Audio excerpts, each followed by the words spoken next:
جیسا ہوں ویسا کیوں ہوں سمجھا سکتا تھا میں، تم نے پوچھا تو ہوتا بتلا سکتا تھا میں. مثلا میں نے کبھی زندگی میں سگریٹ نہیں پی، مثلا میں نے کبھی زندگی میں شراب نہیں پی، کبھی تعاقب نہیں کیا.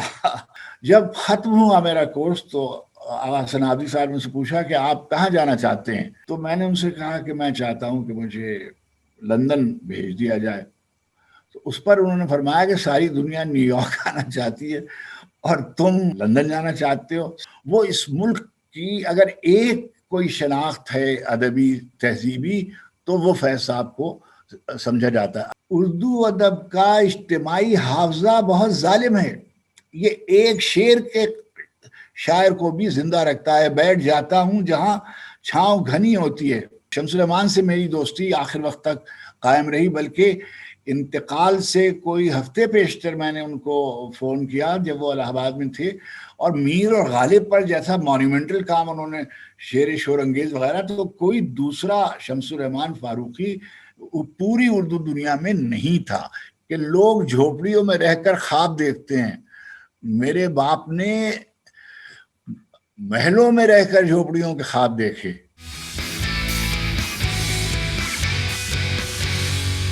افتخار صاحب بہت بہت شکریہ آپ کا، آپ کے وقت کے لیے. بہت مہربانی، اور آپ کو سالگرہ مبارک ہو.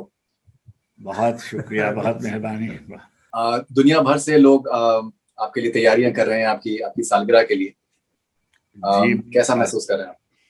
میں دیکھیے کوئی کہے کہ مجھے خوشی نہیں ہوتی تو میں سمجھتا ہوں کہ سچی بات نہیں ہوگی. مجھے تو بڑی خوشی ہوتی ہے جب کوئی اظہار محبت کرتا ہے، کوئی تعلق کا اظہار کرتا ہے. اور ہمارے ہاں بر صغیر میں تو شاعروں سے بہت ہی محبت کی جاتی ہے. ابھی دیکھیے آپ کے والد آخری بڑے شاعر تھے بر صغیر میں آپ کی طرف، اور کیسی ان سے محبت آپ نے دیکھا ہوگا بچپن سے. تو ہمارے ہاں فراق صاحب سے اور فیض صاحب سے اور جوش صاحب سے، ہمارے ہاں شعراء سے محبت کرنے کی بہت پرانی روایت ہے. اور ہم تو خیر ان کے مقابلے میں بہت ہی کمتر شاعر ہیں، اور ان کے سامنے تو لب کشائی بھی نہیں کرتے تھے. مگر آپ نے اشارہ فرمایا ہی تو احساس ہوتا ہے اپنا کہ ہم نے جو کچھ دو چار لفظ لکھے ہیں تو اس کی توقیر ہوئی، لوگوں نے اس کو پسند کیا، بس احسان ماننا چاہیے. نہیں خیر، آپ بہت ہمبل آپ طریقے سے آپ کہہ رہے ہیں. آئی تھنک دنیا بھر میں اردو میں اس وقت اعلیٰ ترین شاعر آپ ہیں ماشاء اللہ سے، اور جو آپ نے کنٹریبیوشن آپ نے کیا ہے نہ صرف اردو کو بٹ ادب کو in general, I think it is absolutely priceless. Iftikhar صاحب، میں نے کافی آپ کے بارے میں نے معلومات کری ہے، اور میں نے کافی آپ کے ویڈیوز دیکھے ہیں، انٹرویوز میں نے دیکھے ہیں.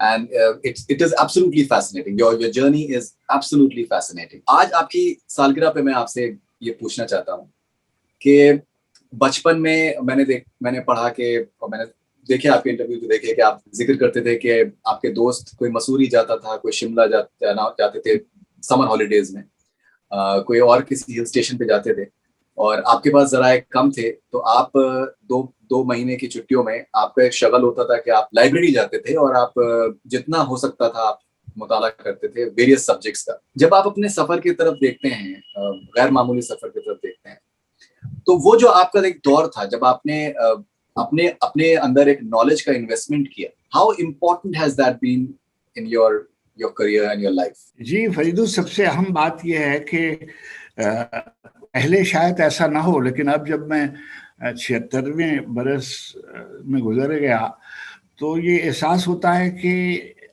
سچی بات یہ ہے کہ بعض اوقات زندگی میں بعض ایسی مشکلات اور مرحلے آتے ہیں جب آپ کو بہت آزردگی بھی ہوتی ہے اور افسردگی بھی ہوتی ہے اور ملال بھی ہوتا ہے، مگر ایسا لگتا ہے کہ جیسے وہ مشکلیں جو تھیں وہ زندگی کی بنیاد گزاری میں اور زندگی کو آگے بڑھانے میں اس نے بڑی مدد کی، جس کا آپ نے اشارہ فرمایا. جی ہاں، میں بالکل میں نے بہت ہی غریب گھرانے میں زندگی گزاری. تو جب گرمیوں کی چھٹیاں آتی تھی تو میرے پاس کوئی اور راستہ بھی نہیں تھا، اور آپ کو معلوم ہے کہ لکھنؤ کی گرمی اور میں نے جیسے عرض کیا کہ بجلی وغیرہ تو ہمارے یہاں تھی نہیں، تو ہم یہ کرتے تھے کہ جب سویرے میرے نانا جن کے یہاں میری پرورش کی تھی وہ کام پر چلے جاتے تو میں سمجھیے لکھنؤ میں وزیر گنج ریوڑی آغا میر سے پیدل آ جاتا تھا روشن الدولہ لائبریری میں، اور وہاں پنکھے ونکھے لگے ہوتے تھے، اس زمانے میں ایئر کنڈیشنرز تو تھے نہیں، تو وہاں میں دن کو بیٹھا رہتا تھا، اور میرا شغف یہ تھا کہ تاریخ سے، اور اس زمانے میں ابھی فلسفے کی طرف تو رجحان نہیں ہوا تھا، تاریخ پڑھتا تھا اور ادب پڑھتا تھا، اور مجھے کیونکہ تھوڑی بہت شربت تھی ہندی کی اور اردو ادب کی، تو وہ ادب کی کتابیں اور خاص طور پہ شاعری کی کتابیں پڑھتا تھا۔ اب اسی سے ایک حافظے کی تربیت کا بھی اور وقت کے زیاں سے بچ جاتا تھا۔ اس زمانے میں بچے جو ہیں وہ نوجوان ہوتے ہوئے بچے جو ہوتے ہیں وہ 18 سے 25 برس کے، یا ان میں بعض خواہشیں جنم لے رہی ہوتی ہیں، بعض جستجو ہوتی ہے، کچھ نئی زندگی کو دیکھنے کا قصہ ہوتا ہے، تو اس سے آپ کہیے کہ محروم رہا یا کہیے کہ باز رہا۔ اور مثلا میں نے جو یونیورسٹیز میں اور کالجز میں جو چھوٹی چھوٹی کمزوریاں نہیں کہیے، لیکن کچھ چیزیں عادتیں پڑ جاتی ہیں کہ مثلا میں نے کبھی زندگی میں سگریٹ نہیں پی، مثلا میں نے کبھی زندگی میں شراب نہیں پی، مثلا میں نے کبھی تعاقب نہیں کیا اسکولوں کا اور کالجوں کا، اور بہت ہی اچھا اب اس میں محرومی بھی ہوگی، یعنی اس وقت تو یہ میں کہہ رہا ہوں، لیکن اس وقت یہ ہوتا تھا، احساس بھی ہوتا تھا کہ بھائی سب لوگ حضرت گنج جا رہے ہیں اور سب لوگ نینی تال جا رہے ہیں اور مسوری جا رہے ہیں، ہم نہیں جا رہے، تو افسردگی تو ہوتی تھی، مگر اس کا کوئی اور تدارک نہیں تھا۔ لیکن اسی میں ایک ایسا راستہ نکلا کہ پڑھنے کی طرف اور مطالعے کی طرف اب اتنی عمر ہو گئی، لیکن اور اب ملازمت سے فراغت بھی ہو گئی، لیکن یہ جو 4-6 گھنٹے پڑھنے کا یعنی پڑھنے کا جو لطف ہے، کتاب کا جو لطف ہے، اچھا دیکھیے میں نے تو سوشالوجی وغیرہ میں کام کیا تھا نا، ماسٹرز وغیرہ کیے تھے، بس ساری زندگی میں میڈیا میں شروع میں رہا، ریڈیو ٹیلی ویژن سے میں نے کام کیا، اور پھر میں باہر چلا گیا تو BBC وغیرہ تھوڑا سا کام کیا، پھر میں اردو مرکز میں نے برطانیہ میں قائم ہوا، اس سے میں اس کو دیکھتا تھا، پھر پاکستان آ گیا، اور یہاں میں نے پاکستان اکیڈمی آف لیٹرز اور نیشنل لینگویج اتھارٹی اور نیشنل فاؤنڈیشن، ساری جو زندگی تھی وہ یعنی جو کچھ پڑھا لکھا تھا اس طرف اس سے کوئی براہ راست اس کا تعلق نہیں تھا، تو وہ جو ہماری مشکل تھی وہی آخر میں ہمیں کام آئی، اور ساری زندگی جو روزگار کے وسیلے میسر آئے اور مہیا ہوئے وہ سب اردو زبان و ادب کے حوالے سے ہوئے۔ جیسے ابھی آپ نے ذکر کیا کہ آپ نے کبھی سگریٹ آپ نے نہیں پی، آپ نے کبھی شراب نہیں پی، I find that fascinating because میں نے بھی کبھی لائف میں سگریٹ یا شراب نہیں پی ہے، اور میں نے پرسنلی جیسے میں میڈیا سے ہوں، میں جرنلزم میں ہوں، انٹرٹینمنٹ جرنلزم، میں نے بہت بار سنا ہے، جیسے اگر میں پارٹیز میں جاتا نہیں ہوں اس وجہ سے بیکاز وہاں پر یہی سب شراب نوشی اور یہ سب چیزیں زیادہ ہوتی ہیں، تو میں اپنے ذاتی تجربے سے بیکاز میں نے بہت بار سنا ہے کہ آپ کیسے آپ جرنلسٹ ہو یا کیسے آپ کریٹو پرسن ہو، آپ ڈرنک نہیں کرتے، آپ نے کس طریقے کے آپ نے سچویشنز آپ نے فیس کری؟ بیکاز شاعروں کا تو تصور ہے کہ شراب اور سگریٹ یہ تو ایک بیسک سا مطلب ایک انریٹن سا لا ہے کہ وہ تو آپ کو کرنا ہی ہے اگر آپ کو شاعر بننا ہے، یہ کہا جاتا ہے، آپ نے کیسے ڈیل کیا؟ فریدوں آپ دیکھیے کہ آپ کے یہاں بھی شاعروں کا بہت آنا جانا تھا، آپ کی ساری زندگی اس کے حوالے سے گزری، اب میرے زمانے میں جو لکھنؤ تھا اس میں میرے بچپن میں جو تینوں چاروں بڑے شاعر تھے وہ سب کے سب جو تھے، میں ان کے نام اس لیے لینے سے گریزا ہوں کہ اس کو غلط نہ سمجھا جائے۔ دیکھیے مجاز تھے، جیسے جگر صاحب تھے، مجاز تھے، حضرت جوش تھے، پھر جب میں اور بھی جو ان کے عطا فراق صاحب تھے، جو بھی شعراء کو میں دیکھتا تھا جو یعنی جن کی بادنوشی مشہور بھی تھی اور اس کی کہانیاں بھی عام تھیں، کچھ وہ بھی تھے جو معتدل لوگ تھے، جیسے کیفی بھائی تھے، سردار بھائی تھے. یہ سب لوگ جو تھے یہ اعتدال ان معنی میں کہ ہم نے کبھی ان کو، اور ہم نے ان بزرگوں کو بھی نہیں، یعنی ایسے نہیں دیکھا. ہم نے کبھی نہیں دیکھا کہ فیض صاحب کی آواز اونچی ہوئی ہو یا کوئی جو صاحب نے کبھی کسی سے کوئی بد کلامی وغیرہ کی ہو. لیکن ہم نے بزرگوں کے سلسلے میں بہت سی باتیں سنی.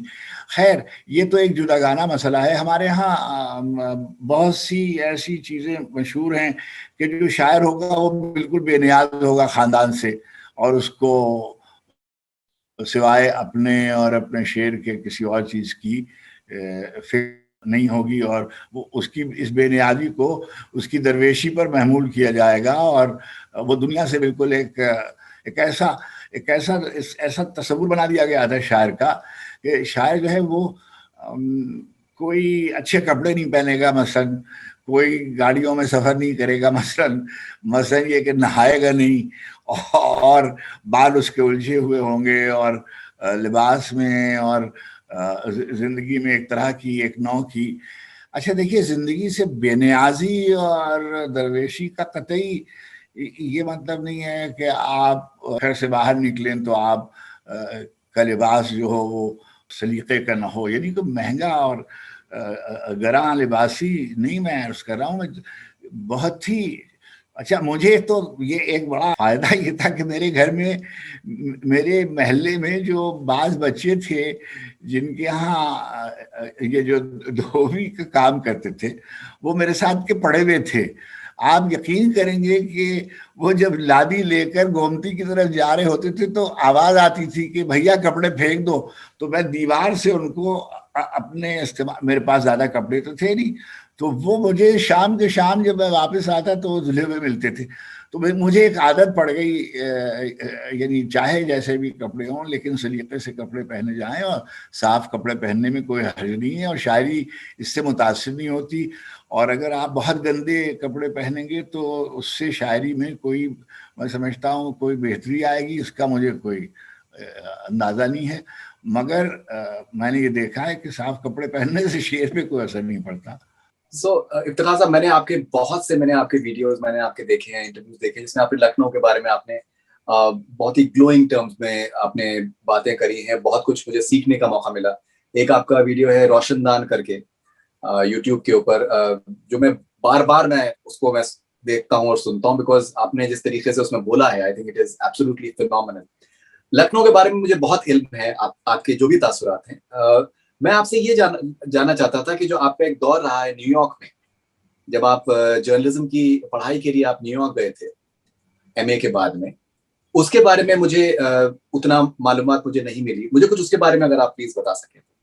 دیکھیے، میں جیسا کہ آپ کے علم میں ہے کہ میں ریڈیو سے میں نے زندگی کا آغاز کیا، ٹیلی ویژن چلا گیا. اب جس زمانے میں یہاں بھٹو صاحب کی حکومت کو برطرف کیا گیا اور ضیاء الحق صاحب کی فوجی حکومت قائم ہوئی، تو اس وقت میں نے کچھ ایسے محسوس کیا کہ شاید میرے لیے مشکل ہو، تو میں نے استعفیٰ دے دیا ٹی وی سے.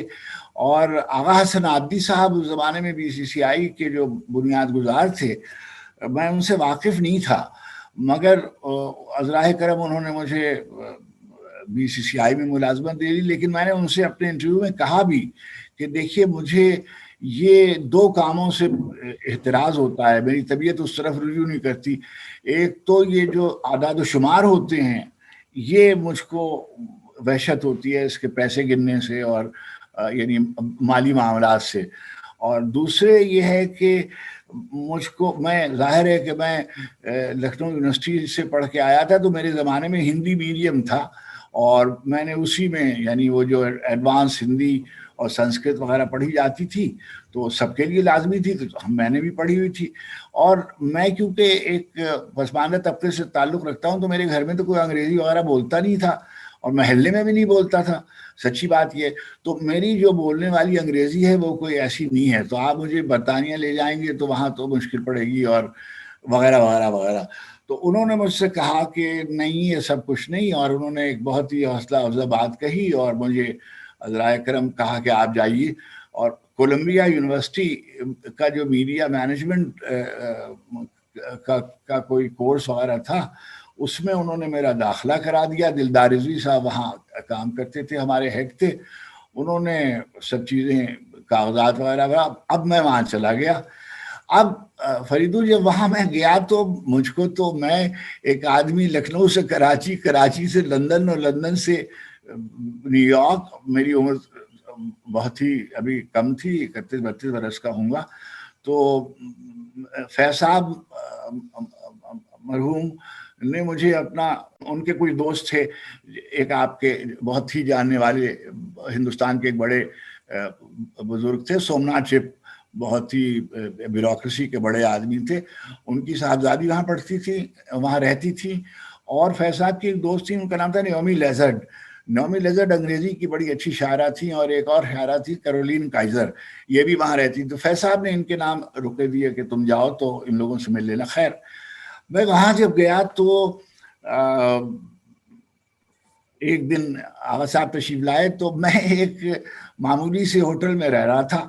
تو شام کے کھانے کے بعد ہم واپس آ رہے تھے, تو انہوں نے کہا کہ افتخار عارف صاحب میں آپ کو, آپ کہاں جائیں گے؟ تو میں نے ان سے کہا کہ نہیں سر میں چلا جاؤں گا. تو خیر وہ انہوں نے اصرار کیا. وہ اس طرح کے آدمی تھے, بہت ہی دلداری کرنے والے, دلدہی کرنے والے, دل رکھنے والے. چنانچہ وہ مجھے لے گئے. اب وہاں جب میں اس ہوٹل پہ اترا تو شاید, یعنی میرے حساب سے تو وہ ہوٹل ٹھیک تھا, مگر وہ مجھے ڈراپ کر کے چلے گئے. اور اگلے دن جب میں دفتر گیا تو مجھ سے کہا گیا کہ آغا حسن عابدی صاحب یہ کہہ گئے ہیں کہ افتخار عارف صاحب کو میرا جو فلیٹ ہے پارک ایونیو پہ, وہ جتنے دن یہ نیو یارک میں قیام کریں ان کو دے دیا جائے, وغیرہ وغیرہ وغیرہ. اب جناب میں بالکل جسے کہتے ہیں کایا پلٹ گئی والی صورت احوال تھی. 3 دن مجھے یونیورسٹی جانا پڑتا تھا, اور وہ میں نے سیکھ لیا تھا راستہ, اور ایک بس میں بیٹھ کے چلا جاتا تھا, یونیورسٹی میں بیٹھ کر پھر واپس آ جاتا تھا. اس زمانے میں وہاں میری بڑی اچھی دوستی اور تعلق اور رشتے استوار ہوئے, اور میں نے قریب سے, یعنی میرے پاس, یعنی اب میرے حالات بہتر ہو گئے تھے, اور چنانچہ مجھے دیکھنے کا موقع بہت ملا, تھیٹر بھی, فلم بھی, اور یعنی مغرب کو دیکھنے کا. اور ظاہر ہے کہ میرا دفتر بھی وہیں تھا, یعنی BCCI پارک ایونیو پہ ہی تھا, اور 375 پارک ایونیو. چنانچہ جو مرکز تھا ساری اقتصادی صورتحال کا, اور جو یونیورسٹی کا ایکسپوجر تھا کولمبیا, وہ میڈیا مینجمنٹ میں تمام دنیا کے بڑے اداروں کے لوگ جو تھے وہ اس کے لیے آتے تھے. میں عمر میں شاید 2-1 لوگ ہی میرے برابر ہوں گے, ورنہ سب مجھ سے عمر میں سینئر تھے. وہاں میں نے کوئی برا نہیں پڑھا, اور جو وہاں سے, اور اسی زمانے میں میں نے امریکہ کو قریب سے, نیو یارک کو, اور بعض دوست تھے میرے, دوست افتخار تھے, وہ وہاں یونائٹڈ نیشنز میں کام کرتے تھے. میرے جو اس زمانے میں سفیر تھے دونوں, جو اقوام متحدہ میں کام کرتے تھے, جو پاکستان میں کام کرتے تھے, کیونکہ یہاں پاکستان میں تو مجھے تھوڑا بہت لوگ جانتے تھے ٹیلی ویژن کی وجہ سے اور شاعری کی وجہ سے بھی. تو جو ادبی حلقے تھے اس زمانے میں, ایک صاحب وہاں تھے جن کا تعلق ہندوستان سے تھا, ان کا نام تھا پروفیسر مظفر شکو. اور مظفر شکو جو تھے وہ کسی, یعنی مغل بادشاہوں میں کسی کے پوتے پڑپوتے تھے, غالباً رفیع الشان کے یا رفیع الدرجات کے, دہلی کے تھے. بہت ہی خوش شکل آدمی, اور نہایت اعلیٰ درجے کی انگریزی اور بہت ہی اعلیٰ درجے کی اردو بولتے تھے, بہت ہی شائستہ آدمی. اور ہندوستان کے بعض لوگ وہاں تھے, اردو کی شاعرات تھیں وہاں, شاعر تھے وہاں بہت سے. اور اسی زمانے میں ایک ہمارے بڑے مارکسسٹ اور بہت ہی بڑے اسکالر اقبال احمد صاحب وہاں ہوتے تھے, اور فیروز احمد صاحب وہاں ہوتے تھے. یہ دونوں جو تھے یہ گویا اکیڈیمیا میں بہت ان کی شہرت تھی, اور بائیں بازو کے بہت ہی ممتاز لوگوں میں, لکھنے والوں میں تھے. ہمارے ایک دوست, جو اب دوست تو نہیں, میرے ساتھ وہ خبریں پڑھتے تھے پاکستان میں انگریزی کی, شجاع نواز صاحب. تو یہ سارے کے سارے وہاں مجھے برطانیہ میں ملے. اور اسی زمانے میں آپ کے ہاں سے جو ابھی جن کا انتقال ہوا, سعدیہ دہلوی, یہ وہاں تشریف لائی ہوئی تھیں, اور کچھ دیر یہ وہاں رہی, اور ان سے میری جان پہچان ہوئی, اور ہماری بہن وہاں تھی, ان سے بہت دوستی تھی. میر خلیل الرحمان صاحب کی ایک بچی اور ان کے داماد وہاں رہتے تھے. تو ہمارے ابھی جو ہمارے ایک ایڈوائزر تھے نعیم الحق صاحب, جن کا انتقال ہوا, اور ان کی جو بیوی تھی نازلی, وہ ہماری بہن, ٹی وی میں بھی انہوں نے کچھ دیر, تو وہ وہاں نیشنل بینک کے ہیڈ تھے. تو بہت ہی اچھا وقت گزرا. جب ختم ہوا میرا کورس تو حسن عابدی صاحب نے سے پوچھا کہ آپ کہاں جانا چاہتے ہیں.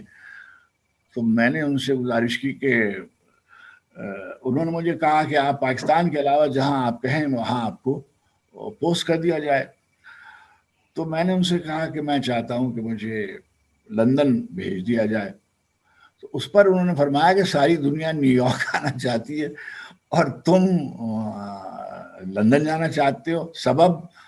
تو میں انگریزی میری تو کوئی ایسی تھی نہیں واجبی سی, وہ مگر کبھی اردو میں بولتے تھے کبھی انگریزی میں. تو میں نے کہا کہ میں ایک ڈیکیڈنٹ کلچرل سینٹر کا رہنے والا ہوں, تو میں عہد انحطاط اور عہد زوال کے لکھنؤ سے میرا تعلق ہے, اور تو میں جانا چاہتا ہوں کسی ایسی جگہ جہاں ایک مہذب معاشرہ جسے کہیے آپ, کلچرلی اسٹرانگ ہو بہت. اچھا, میں کیسے ممکن ہے بعض لوگ اس سے اتفاق نہ کریں, لکھنؤ کا معاشرہ اپنے 90 92 95 برس کے معاشرے میں, لکھنؤ کی جو تہذیب تھی وہ اپنے زمانے میں دنیا کی مہذب ترین معاشرہ تھا, اور بہت ہی متمول ترین لوگ تھے, اور بادشاہوں کا تمام کوئی اور شاید مملکت دنیا میں کم دیکھی گئی ہو جو فنون پر اور علم پر اور ادب پر اور زبان پر اور نفاست جسے آپ کہتے ہیں نا, کہ کلچرلی بہت ہی اچھا ڈانس, اچھی میوزک, اچھا لباس, اچھی خوشبو, اچھے چہرے, اچھا رقص, اور یہ ساری باتیں. اور دیکھیے شیعہ سینٹر بھی, سنی سینٹر بھی, ہندوؤں کی پرانی تہذیب کی روایت لکشمن پور سے لکھنؤ تک کی, مگر جس طرح کی ہارمنی اس معاشرے میں تھی وہ شاید دنیا میں کم دیکھنے میں آئی. تو لیکن جب میں لندن آیا تو میں نے یہ دیکھا کہ اگر آدمی کو اپنے گھر کے باہر کہیں رہنا پڑ جائے تو برطانیہ اچھا معاشرہ ہے اور بہت مہربان معاشرہ ہے. اور میں سمجھتا ہوں کہ ابھی میں نے 14 برس برطانیہ میں گزارے, اور بہت ہی آسودگی اور خوشحالی کے بحمداللہ. لیکن میں نے بہت دیکھا کہ تھیٹر اور بیلے اور سمجھیے ہماری تو سمجھ میں بعض چیزیں آپرا وغیرہ نہیں آتے تھے, مگر ایسے ہی تکلفاً دیکھنا ہم نے تو نہیں دیکھے تھے, لیکن ہم وہاں گئے, ہم نے میوزک اکیڈمیز دیکھی, ہم نے وہاں لائبریریز دیکھی, ہم نے وہاں گیلریز دیکھی. اور پھر ہم لوگ کیونکہ ایک انگلش انٹلیکچوئل ٹریڈیشن میں ہم لوگوں کی پرورش ہوئی ہے کالونیل پیریڈ کی وجہ سے, تو ہمیں وہاں سے ہمیں دیکھنے کا شوق بھی تھا, جاننے کا شوق بھی تھا کہ بھئی شیکسپیئر یہ تھے اور چوسر یہ تھے اور ملٹن یہ تھے اور ایلیٹ یہ تھے. اب ہم جہاں جدھر سے گزرتے تھے تو کبھی ورجینیا وولف کے گھر کی تختی نظر آتی تھی, کبھی ایلیٹ کے گھر کی تختی نظر آتی تھی. تو پورا جو لندن ہے وہ بھرا پڑا ہوا ہے. جس علاقے میں ہم رہتے تھے اس سے ہی 2-4 گھروں میں ادھر ادھر ہم خود, ہمارے قائد اعظم کا گھر تھا, اور ادھر اوپر اگر آپ ہیمسٹڈ وغیرہ کی طرف چلے جائیے تو ٹیگور اور اقبال اور کون, تو وہاں آپ کو محسوس ہوتا تھا کہ اگر آپ کی کوئی تہذیبی شناخت ہے تو اس سے ریلیٹ کر سکتے ہیں, اس سے ایک آپ اپنا تعلق استوار کر سکتے ہیں. تو نیو یارک اور لندن نے شاید میری زندگی میں تھوڑا بہت تغیر اور تبدیلی پیدا کی ہوگی اور بہت سیکھا ہوگا. بالکل. سو افتخار صاحب, I find it so fascinating کہ بچپن میں آپ مسوری اور شملہ بھی آپ نہیں جا پاتے تھے, لیکن آپ نے اپنی زندگی میں دنیا بھر آپ نے گھومی ہے. بہت سے لوگوں کے کمپیریزن میں آپ نے کہیں زیادہ دنیا آپ نے دیکھی ہے. ایران میں آپ رہے ہیں کچھ سال, یورپ آپ بہت بار گئے ہیں, رشیا آپ کا بہت بار جانا ہوا ہے. ساؤتھ امریکن لٹریچر میں آپ کو دلچسپی ہے. یہ سب جو آپ کے ایکسپیرینسز رہے ہیں دنیا بھر میں جا کے الگ الگ معاشرے کے لوگوں سے ملاقات کرنے کا, وہاں پر رہنے کا, ان سے باتیں کرنے کا, وہ کتنا امپورٹنٹ رہا ہے آپ کی زندگی میں؟ دیکھیے میں یہ کہتا ہوں کہ کتاب جو ہے وہ سب سے بڑی دوست ہوتی ہے, مگر بلا شبہ اس میں تو کوئی شبہ ہی نہیں ہے, مگر افراد آپ کی زندگی میں بہت اہم ہوتے ہیں. اور افراد اگر آپ کے اندر کوئی, اب جیسے آپ نے ابھی سوویت یونین کا تذکرہ کیا, اب جس زمانے میں میں نے جانا شروع کیا تو وہاں فیض صاحب کے دوستوں میں چنگیز اعتماد طوف, رسول حمزہ طوف, ریما کا زکاوا, سخر چوف, میرا سرگانی, یہ سب تھے. اور آپ یقین کیجئے گا کہ پھر میری ان سے نیاز بندی کا سلسلہ شروع ہوا, اور میں مسلسل جیسے گھر کے افراد کی طرح لدمیلا وسیلہ اور نصوروا, ان لوگوں سے بالکل ایسے تعلقات ہو گئے جیسے ہمارے گھر کے افراد ہوتے.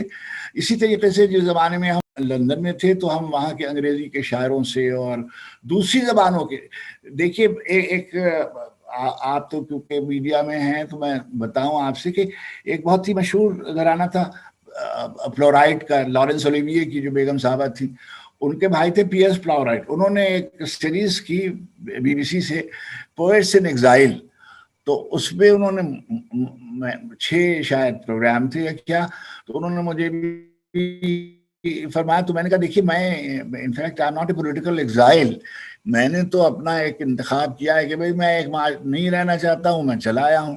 تو میں اس طرح کا پولیٹیکل ایگزائل نہیں ہوں جیسے فرض کیجئے فراز تھے یا فیض صاحب تھے. انہوں نے کہا نہیں, جو لوگ اپنے ملک سے باہر ہیں مگر اپنے ملک میں اپنی زبان میں شعر کہہ رہے ہیں, ہم نے ان کو انٹرویو کیا. خیر اب ہم وہاں گئے, ہم نے کچھ باتیں کی اور وغیرہ وغیرہ. تو ایک بہت ہی مشہور ٹرانسلیٹر ہیں دنیا کے لٹریچر کی, اور خاص طور پر انہوں نے سوویت یونین کی جو سب سے بڑی شاعرہ تھی مرینا ستائبہ, اس کا ترجمہ کیا ہوا ہے انگریزی میں, بہت ہی اچھا ترجمہ. تو انہوں نے مجھے انٹرویو کیا, اور ایک اسی طرح جیسے آپ تشریف فرما ہیں ایسے انہوں نے مجھے ایک میری نظم کا ترجمہ پروگرام میں کیا, اور میں نے اس کو پڑھا اردو میں, انہوں نے اس کو انگریزی میں پڑھا. تو اچھا, اسی طرح سے سوویت یونین میں میرے ترجمے ہوئے اور وہاں چھپے بھی, اور جرمنی میں ہمارے کرسٹینا این مری شمل تھی اس زمانے میں, ہماری ان سے دوستی ہوئی اور بہت ہی ہمارا تعلق رہا ان سے. یہاں پاکستان میں بھی میں انہیں پاکستان سے جانتا تھا, مگر بہت ہی اسی طرح سے آپ کے ہاں سے ملک راج آنند تھے جیسے. اب ڈاکٹر صاحب جب تشریف لاتے تھے تو پہلی ملاقات اگر کسی سے ہوتی ہوگی تو میں بھی ان نیاز مندوں میں شامل تھا. اسی طرح سے آپ کے ایک ہندی کے شاعر تھے, مجھے بہت ہی خوشی ہوئی کہ اگے واتسیائن وہاں تشریف لائے, اور مجھے بتایا گیا کہ آگے جی آئے ہیں. اچھا, میں نے ان کی شاعری ایک نظم ان کی پڑھی ہوئی تھی ناچ, اور بس وہ میں ان کا عاشق تھا. یہ بات شاید انہیں کسی نے بتائی ہوگی, یعنی ہم ان کے دوستوں میں کسی نے, چنانچہ وہ مجھ سے ملنے تشریف لائے, مجھے عزت بخشی. اور آپ یقین کریں کہ میں نے بی بی سی سے ان کا انٹرویو کیا, اور میں نے اپنے دفتر میں بھی یعنی اردو مرکز میں بھی ان کے ساتھ ایک شام کی. اب اگے واتسیائن پر کے انتقال کے بعد جب ایلا ڈالمیا نام تھا شاید ان کا, انہوں نے ایک فلم بنائی, تو مجھے وہاں انہوں نے برطانیہ میں کانٹیکٹ کیا کہ آپ ان کے دوستوں میں تھے. میں نے کہا دوست نہیں, میں تو ان کے نیاز مندوں میں تھا, اور میں ان کو ایک بڑے شاعر کے طور پر جانتا تھا. بلکہ میں نے ایک شوخی کی جو تہذیبی کے زمرے میں آتی ہے, مجھ کو انٹرنیشنل اردو کانفرنس میں جو وہاں ہوتی تھی دلی میں, مجھ کو ایک ایوارڈ دیا گیا. تو اب میں نام ان کا نہیں لیتا ہوں, سب کو ایک وزیر کے ہاتھوں دلوائے گئے اعزازات.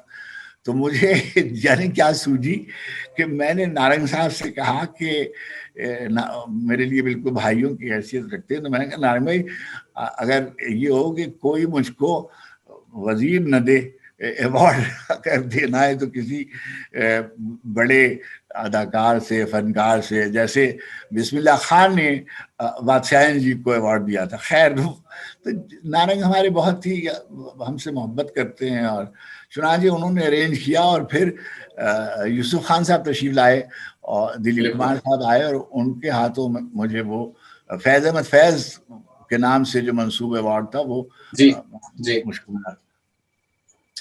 اوکے افتخار صاحب، آپ بہت ہی عظیم لوگوں کے ساتھ میں آپ کا اٹھنا بیٹھنا رہا ہے، اور جو آپ کی جو پوری ایک جرنی ہے وہ بہت ہی زیادہ آئی تھنک میموریبل ہے. مطلب میری خوش قسمتی ہے کہ اس وقت میں آپ سے بات کر پا رہا ہوں. بہت سے لوگوں کے ساتھ میں آپ کی ایک واقفیت رہی ہے، لیکن اگر خاص طور پہ اگر ہم جیسے فیض احمد فیض صاحب کا آپ نے ذکر کیا، ایک انٹرویو میں نے دیکھا تھا یوٹیوب کے اوپر جو آپ نے فیض احمد فیض صاحب اور احمد فراز صاحب کے ساتھ میں آپ نے کیا تھا، فیض صاحب کے ساتھ میں، اس کی ایک کلپنگ وہاں پر موجود ہے. فیض صاحب کے ساتھ میں آپ کے کیا ایکسپیرینسز تھے؟ How do you look at him? اور جس طریقے سے اب ایک ان کے بارے میں ایک جو اویئرنیس بڑھتی جا رہی ہے، مطلب پورے سب کانٹیننٹ میں he is becoming even more famous, he is becoming even more relevant in many ways now. How do you look back at your association with Faiz صاحب؟ دیکھیے ان کے اوپر بہت باتیں ہو سکتی ہیں. میں ایک طالب علم کے طور پر اور ایک ان کے نیازمند کے طور پر ایک بات کہوں. جب میں نے زندگی کے دن شروع کیے تو اس وقت پروگریسو رائٹرز موومنٹ جو ہے وہ لکھنؤ سے شروع ہوا تھا، اس لیے لکھنؤ والے اس کے بارے میں زیادہ جانتے بھی تھے. اور شاید ہمارے اسکول کے سامنے ہی رفاع عام کلب تھا جہاں پہلے اس کا اجلاس ہوا تھا پریم چند کی صدارت میں.